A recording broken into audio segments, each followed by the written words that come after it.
jeszcze nie wiem, o niektórych się nie dowiem. Może czegoś nie rozumiem lub popadłem w melancholię. Stoper nie przestaje gnać, obejrzysz to na twarzy. Piachle psydry ciągle sypie, lecz pamięci nie wymarzę. Błądzę gdzieś po szarych blokach, chociaż zdrowy nadal ślepy. Przecież każdy ma swe wady i prawdziwe zalety. Swoim życiem rządzę ja, to nie jest młodzieńczy bunt. Szczera prawda, kilka słów dziś wypływa z moich ust. Wyobrażam sobie czasem, dla kogoś byłoby lepiej, gdybym nie zostawił śladu po sobie już na tym świecie. Pewnie ktoś by się ucieszył, gdyby mnie na nim nie było. Zastanawiam się, kogo by tak naprawdę to zmieniło. Przepraszam swoją rodzinę, ona jest na pierwszym miejscu. W szczególności moją siostrę, którą mam głęboko w sercu, której nie doceniałem i pewnie nadal wciąż to robię. Dziękuję tobie bardzo, bo wiem, że chcesz dla mnie dobrze. Dokąd zmierzam, raniąc wszystkie osoby, to dla mnie ważne. Chciałbym zrobić dla nich wiele, teraz szczątka w tym przekazie. Zrobiłem wiele złego, jednak chciałbym to naprawić. Dzisiaj zmierzam w nieznane, na sam szczyt chcę się doprowadzić. Dokąd zmierzam, raniąc wszystkie osoby, to dla mnie ważne. Chciałbym zrobić dla nich wiele, teraz szczątka w tym przekazie. Zrobiłem wiele złego, jednak chciałbym to naprawić. Dzisiaj zmierzam w nieznane.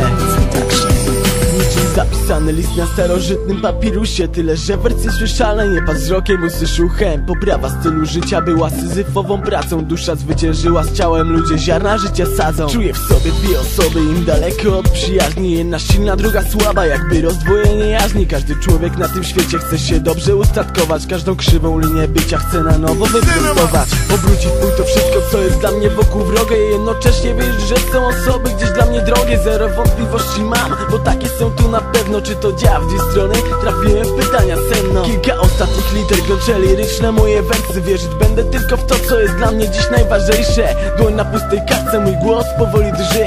Wyrażam szyjąc kruchę, proszę, wybaczcie mi. Dokąd zmierzam, raniąc wszystkie osoby, to dla mnie ważne. Chciałbym zrobić dla nich wiele, teraz szczątka w tym przekazie. Zrobiłem wiele złego, jednak chciałbym to naprawić. Dzisiaj zmierzam w nieznane, na co chcę się doprowadzić. Dokąd zmierzam, raniąc wszystkie osoby, to dla mnie ważne. Chciałbym zrobić dla nich wiele, teraz szczątka w tym przekazie. Zrobiłem wiele złego, jednak chciałbym to naprawić. Dzisiaj zmierzam w nieznane.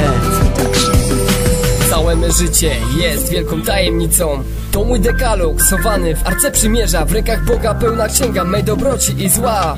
Za wszystko mnie oceni, także rachunek da. Mój czas schowany tam, jakim włada mój Pan. Nie mogę cofnąć przeszłości, moich krzywd i ran. Chciałbym wszystko tak naprawić i pokazać odmianę, że naprawdę potrafię. Kochani, bardzo żałuję, okazuję moją skruchę, jaką dokonałem kiedyś. Pragnę teraz przeprosić i odkupić moje grzechy. Nie wiem, co mnie opętało, byłem głupi, zagubiony. Wiem, że takim wizerunkiem narobiłem sobie szkody i sam sobie jestem winien. Jednak się obudziłem, otworzyłem w końcu oczy, naprawię tamte chwile. Dokąd zmierzam? Chcę pokazać w końcu moje serce. Przez nawrócenie ujrzeć światło dzienne. Dokąd zmierzam, raniąc wszystkie osoby, to dla mnie ważne. Chciałbym zrobić dla nich wiele, teraz szczątka w tym przekazie. Zrobiłem wiele złego, jednak chciałbym to naprawić. Dzisiaj zmierzam w nieznane, na co chcę się doprowadzić. Dokąd zmierzam, raniąc wszystkie osoby, to dla mnie ważne. Chciałbym zrobić dla nich wiele, teraz szczątka w tym przekazie. Zrobiłem wiele złego, jednak chciałbym to naprawić. Dzisiaj zmierzam w nieznane.